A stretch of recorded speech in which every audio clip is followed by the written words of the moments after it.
Hello everyone. आज हम लोग इस वीडियो में आरआरबी एनटीपीसी के टायर 2 के बारे में जानेंगे।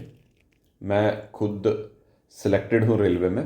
मैं करंटली जूनियर अकाउंट असिस्टेंट के तौर पे मैं रेलवे में काम कर रहा हूँ।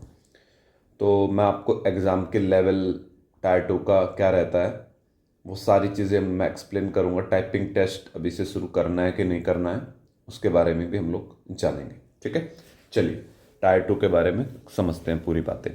देखो, टायर 2 में सबसे पहले नेगेटिव मार्किंग का ध्यान रखिए, वो 1/3 होने वाली है।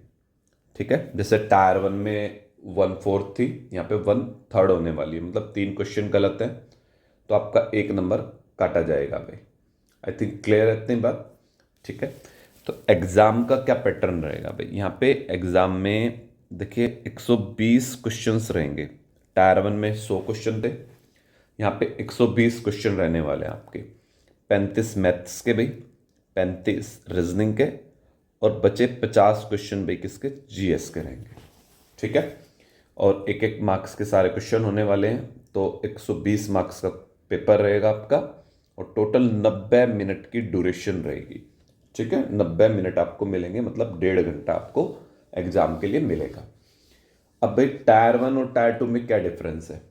ठीक है, एक तो यही डिफरेंस हो गया कि भाई टायर 1 में 100 क्वेश्चन आने वाले हैं, टायर 2 में कितने क्वेश्चन आते हैं, 120 क्वेश्चन आते हैं। पहला डिफरेंस तो ये हो गया। दूसरा रहता है लेवल का भाई। ठीक है, सिलेबस सेम है बट थोड़ा लेवल है जो टायर 2 का वो बढ़ जाता है भाई। ठीक है, जो टायर 2 का लेवल है वो थोड़ा बढ़ जाता है। टायर 2 में विशेष ध्यान रखिए, रीजनिंग के क्वेश्चन अच्छे खासे लेवल के आते हैं। ठीक है, रीजनिंग बहुत अच्छे लेवल से पूछी जाती है। उसके बाद मैथ्स में कुछ खास फर्क नहीं पड़ता है, मैथ्स में थोड़ा सा लेवल अप होता है, बट रीजनिंग का अच्छा खासा लेवल अप होता है भाई। आपको थोड़ा रीजनिंग पे है मेहनत करनी है, मैथ्स पे तो करनी है। ठीक है, क्योंकि ये दोनों के दोनों सेक्शन ऐसे होते हैं जो स्कोरिंग है, मतलब आपको भाई 35 मतलब 60 नंबर आपको दिला सकते हैं एटलीस्ट। 35-70 हो गए, मतलब 5-5 क्वेश्चन मैंने गलत भी रख लिया आपके, एटलीस्ट 60 तो आपको इनमें करके ही आने हैं। 60 तो स्कोर करना ही करना है आउट ऑफ 70 मैथ्स और रीजनिंग से। बाकी आपको सिलेक्शन दिलवाएगा फिर जीएस पे। जितना भी आप जीएस को ठीक करके आओगे वही आपको सिलेक्शन की ओर लेके जाएगा। ये ध्यान रखिए, कम से कम आप 90 नंबर तक स्कोर करिए सेफ रहने के लिए। ठीक है, 90 तक।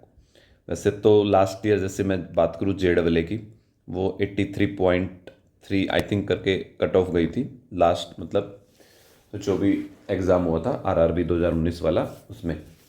तो फिर भी इस साल कंपटीशन बढ़ सकता है, तो इसलिए आप 90 तो एटलीस्ट स्कोर करिए सेफ रहने के लिए। ठीक है, चलिए उसके बाद हम लोग बात करते हैं टाइपिंग टेस्ट के बारे में भी। टाइपिंग टेस्ट ध्यान रखिए, टाइपिंग की तैयारी आपको अभी से शुरू कर देनी है भाई, अभी से। ठीक है, जो जो बच्चे सिलेक्ट हो गए हैं और जिनकी प्रेफरेंस, पहली प्रेफरेंस सीनियर क्लर्क या फिर जूनियर अकाउंट असिस्टेंट JEE बोलते हैं जिसको in short, junior clerk, junior clerk या अकाउंट क्लर्क हो गई, अकाउंट क्लर्क, वो सारे बच्चे अभी से टाइपिंग की तैयारी शुरू कर दो।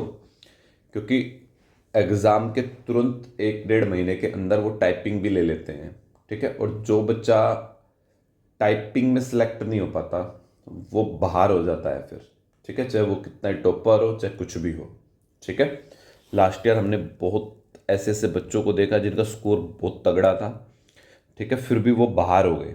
क्यों बाहर हो गए, क्योंकि उनको टाइपिंग नहीं आ रही है, और टाइपिंग में टाइम लगता है, ये ध्यान रखिएगा। कोई बच्चा ये मत सोचो कि टायर 2 दे के मैं टाइपिंग की तैयारी करूंगा तो वो बच्चे का सिलेक्शन नहीं होगा, मैं श्योर हूँ। अब 20 से टाइपिंग पे काम करना शुरू कर दो।